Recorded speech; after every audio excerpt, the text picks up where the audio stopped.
আমি বুঝতে পারি নাই বাবা, আবার কি করবো বাবা, তুই আমার ক্ষমা করে দেবো বাবা। যখন তুমি বৃদ্ধ হবা তখন আমি গামছা দিয়ে তোমাদের ফেলে দিয়ে আসবো।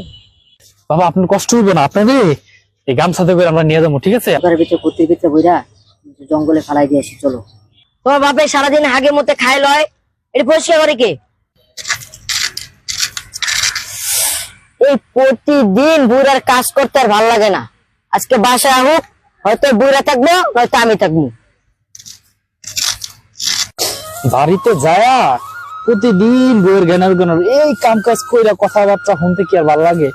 এই বাপের নিয়ে যে কি করি আমি, আর ভাল লাগে না। উফ।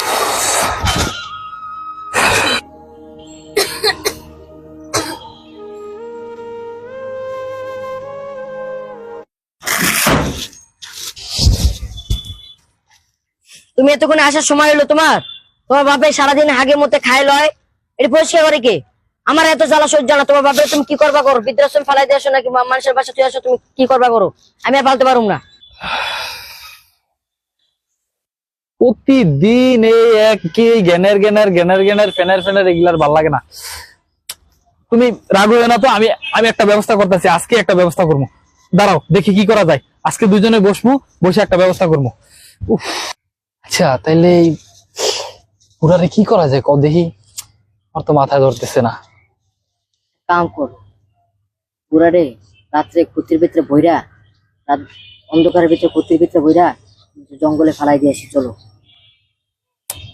কথা তো তুমি খারাপ কও না, তাহলে আজকে রাত্রে খুঁটিতে বইরা দূর জঙ্গলে ফালাই দিয়ে আনু, কেউ জানবো না বুঝবো না, ঠিক আছে?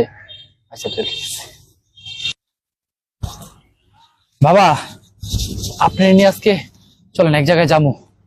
বাবা তুমি এত রাতে আমাকে নিয়ে কই যাবা? বাবা আপনার কষ্ট হইব না, আপনাদের এই গামছাতে করে আমরা নিয়ে যাবো, ঠিক আছে? আপনার কষ্ট হইব না, আমরা এক জায়গায় যাবো। বাবা আপনি এটাতে বসেন।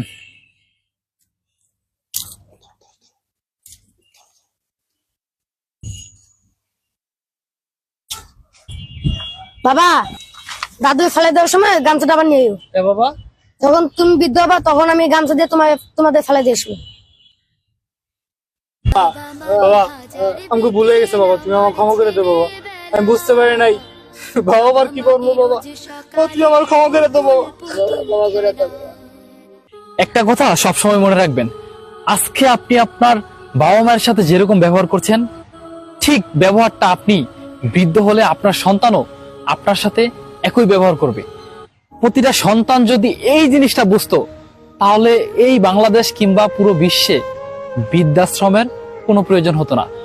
আপনি যেরকম আপনার সন্তানকে আজকে ভালোবাসতেছেন, আদর করতেছেন, যত্ন করতেছেন, ছোটবেলায় কিন্তু আপনার বাবা মাও আপনাকে ঠিক এরকম ভাবে আদর করেছে, যত্ন নিয়েছে।